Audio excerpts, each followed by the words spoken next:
thank you to everyone for coming out today. It's great to have the chance to meet all of you and to hear about all the issues that matter most for each and every one of you. So to start, my name is Sean Caston. I am an entrepreneur, a scientist, and I'm hoping to be your next congressman. I've dedicated my career to fighting for clean energy and good-paying jobs, and it's something that I am extremely proud of, and it's something that I can guarantee you I will continue fighting for when I'm in Congress. Fighting for clean energy and more so combating climate change is an issue that we must all get behind and begin fighting for. It's something that Peter Roskam and his best buddy Donald Trump have called junk science. Trust me, it can be very scary to watch our leaders brush off climate change as if it is a nothing issue, but we have a chance to put a stop to that. And the best way to do that is by voting for people like myself who will work to come towards solutions on climate change before it's too late. Especially when we have the United Nations just recently warning us that we're inching closer and closer to the point of no return. If I'm quoting the article correctly, it was 12 years we have until we've reached the point where the damage is already done, and at that point there's nothing more that we can do. Now, before I scare all of you too much with doomsday climate change scenarios, let's talk about some other issues, because there are a ton that we're fighting for. I will fight and I will insist on creating a universal healthcare system in this country. And I'm not talking just the kind where everyone can go to the emergency room, but I'm talking about the kind that every other developed nation in this world provides, where everyone, regardless of their employment, regardless of the amount of money that they have full access to preventative healthcare services. That means checkups, screenings, and all other early detection measures that reduce the need for higher cost later stage interventions. I personally think that the Affordable Care Act was a great start to this. And I believe that we need to expand the ACA and not destroy it like Peter Roskam has been trying so desperately to do. Instead of fighting for a public option or fighting to allow Americans to buy into Medicare or Medicare Advantage Plus, Peter Roskam and his GOP counterparts have repeatedly fought to take away health care. And let me just kind of reiterate that Peter Roskam, on 3 separate times, even when his constituents begged him to vote no, voted anyways to take away health care from millions of Americans. And then when Peter Roskam tries to explain that the ACA isn't working, let us remind him that he and the GOP have blocked the full implementation of the ACA. So essentially they themselves are the reason that we haven't reaped the full benefits of what the ACA could do. I will fight to protect Medicare, and I will also fight to allow Medicare to negotiate drug prices, because I believe that nobody should go into debt because they need a life-saving medication. Now, I'm looking out into the crowd and I notice that there are a lot of families, younger families here, with younger children, and so I wanted to talk a little bit about education. I support a significant expansion of early childhood education. Research has actually shown that the potential of an individual's life is overwhelmingly correlated to the quality of their first 6 to 8 years of life from an educational standpoint. So I would love to see us work towards something along the lines of universal preschool, and I would be happy to lead that fight. I believe that every single parent should be able to send their child to preschool because it gives that kid a leg up, and I think that the earlier we get that leg up, the better. I do support testing in schools, but I also believe that tests should not determine how much funding a school receives or if a teacher keeps their job.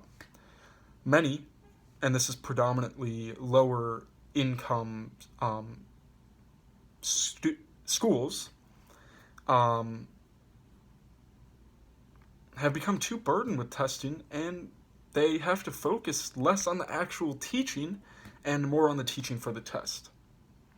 So I would like to see us go back to teaching to teach, teaching for knowledge, and then also having those tests, but not having those tests be the end all be all. I also noticed that there are some recent, or what looks to be the age of some recent college graduates, or maybe some that are not so recent, but they're still struggling to pay off their student loan debt, as many people in this country are. And I want to tell them that I'm going to fight for your ability to refinance your loans. In the year 2014, Peter Roskam actively fought against your right to do that, standing with his Republican counterparts to block the House version of Senator Elizabeth Warren, her bill to allow approximately 25 million college graduates to refinance their student loans. And even worse, Peter, in 2013, voted to actually increase the student loan rates to approximately 8.5%.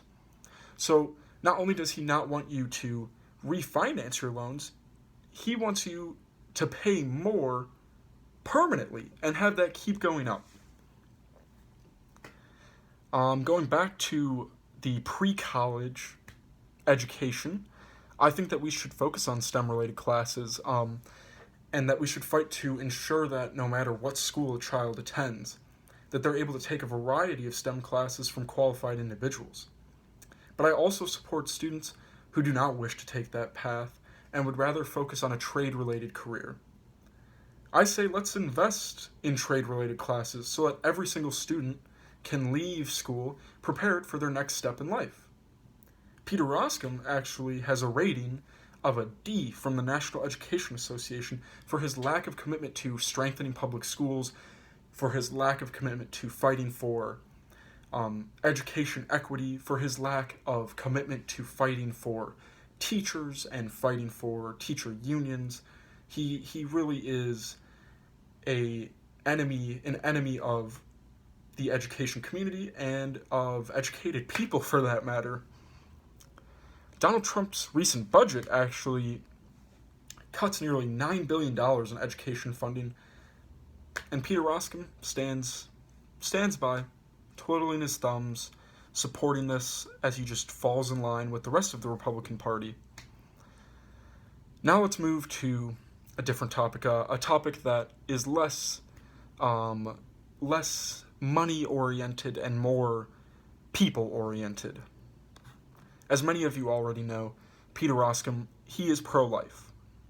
And when I say pro-life, I mean pro-life. He is pro-life even in cases of rape, and he even co-sponsored the Right to Life Act, which essentially would have outlawed abortion in this country.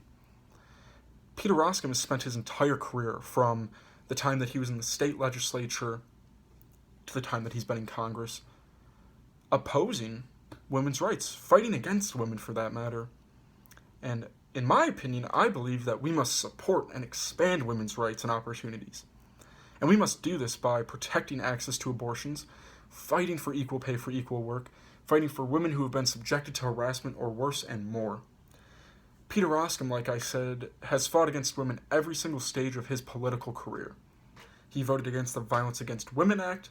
He believes abortion should be illegal in cases of rape, and refuses to condemn sexual predators like former Alabama Senate candidate Roy Moore. I am going to fight to keep birth control affordable, because that is how we actually prevent abortions. And I will advocate for paid paternal and maternal leave, because I believe that everyone deserves the opportunity to spend time with their newborn child. And as well, I will push for legislation that protects women, pregnant women, from workplace and hiring discrimination. And one more time, I just want to reiterate how awful Peter Roskam has been for women. Votes against the Violence Against Women Act, he votes against the Paycheck Fairness Act, and he even wants to make being a sexual assault survivor a pre-existing condition. That way, he can not only subject you to what had happened to you, but also he can take away your health care while he's at it, because that's something that Peter Roskam really loves to do. He loves to hurt women in multiple ways. He wants to take away their constitutional right to abortion, but he also wants to take away their health care. And I don't share that sentiment, and I'm going to fight for women when I'm in Congress. Because let's talk about being actually pro-life. Every year, we lose 30,000 Americans to gun violence. And you might ask yourself, how could that be? Why is this? I'll tell you why. The gun lobby and the NRA own politicians like Peter Roskam. And it's crazy because the majority of Americans agree. 57% support an assault weapons ban. 71% in our own district do. 75% believe that we should have a 30-day waiting period for all gun purchases. And a whopping 92% of all Americans agree that we need background checks on all gun purchases. It is clear the American people are in agreement. We need common sense gun reform. When I'm in Congress, I'm going to shut the door on the gun lobby, and instead I will fight for what the majority of Americans and residents of the 6th District of Illinois want, which is gun reform now. I support bringing back the assault weapons ban because nobody is ever going to need a military-style rifle to go hunting or to protect themselves from bad guys. And I will support the Protecting Domestic Violence and Stalking Victims Act, ensuring that nobody convicted of domestic violence or stalking ever has access to weapons. And I will also support the no-fly, no-buy list, meaning that anyone that is not able to fly under the no-fly list can also not purchase a gun, because that is common sense.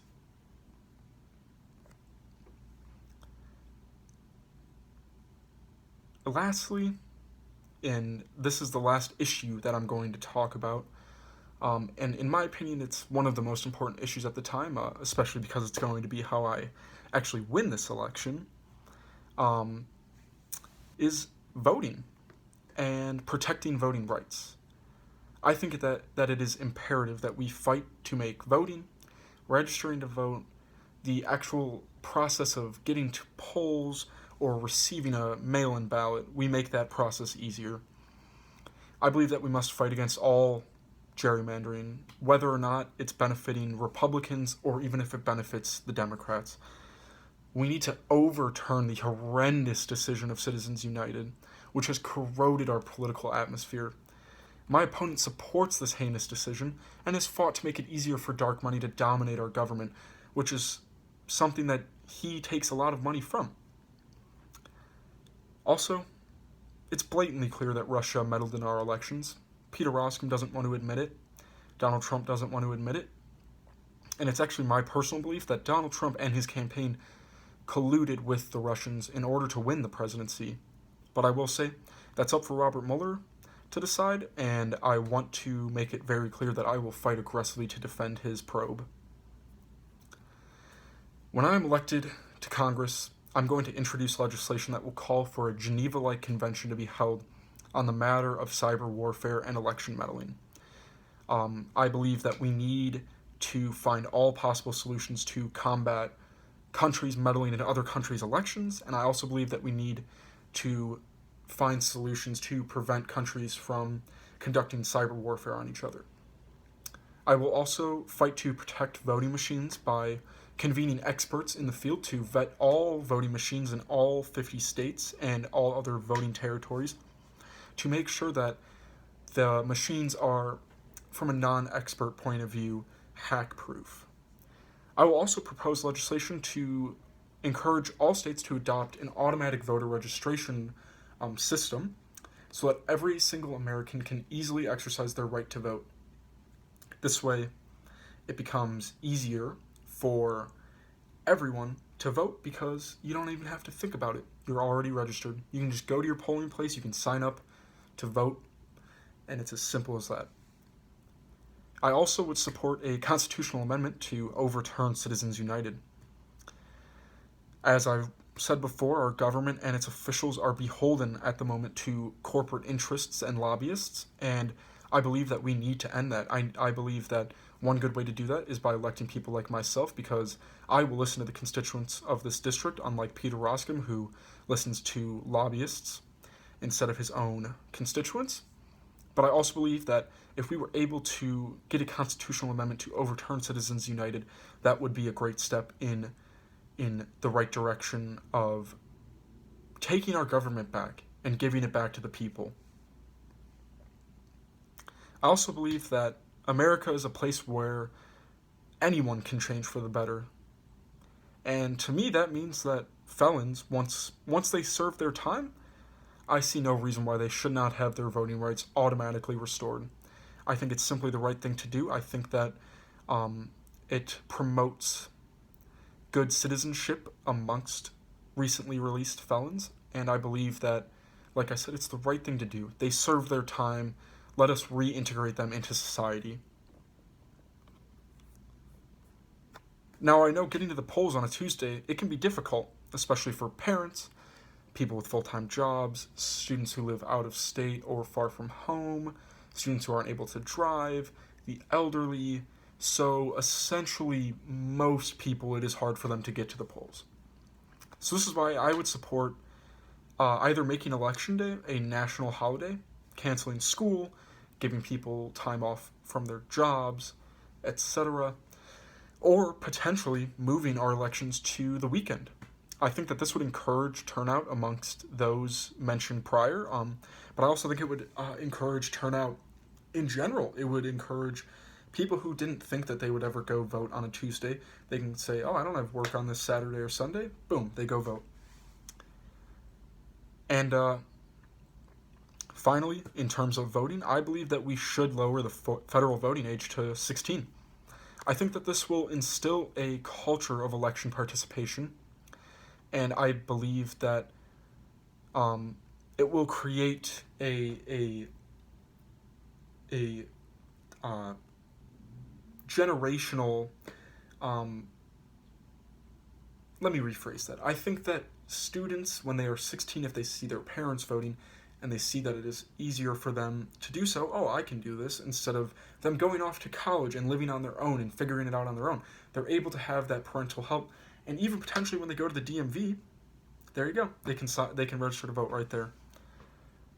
And like I was saying, I think that it's going to instill a culture of election participation, and I believe that we actually are beginning to see that culture of participation developing in our young people. I look at the young leaders from Parkland, Florida, the students who survived that horrific shooting, and I do feel a sense of hope for our future. I feel that same sense of hope when I look out into the crowd today, because I see a hunger for change, and I see a fierce passion for justice. And I believe in every single one of you. I believe that we can be the change that our country so desperately needs right now, right here in Illinois' 6th Congressional District. We have a chance to send a loud and clear message to Donald Trump and Peter Roscom and the rest of the Republican Party. And that message is, your time is up. We believe in climate change. We believe that Black Lives Matter. We believe women, and we believe that love is love. And we will fight for a better future, because we can do better than this. And I want to again say thank you so much to everyone for coming, and I look forward very much so to being your voice in Congress. Thank you again.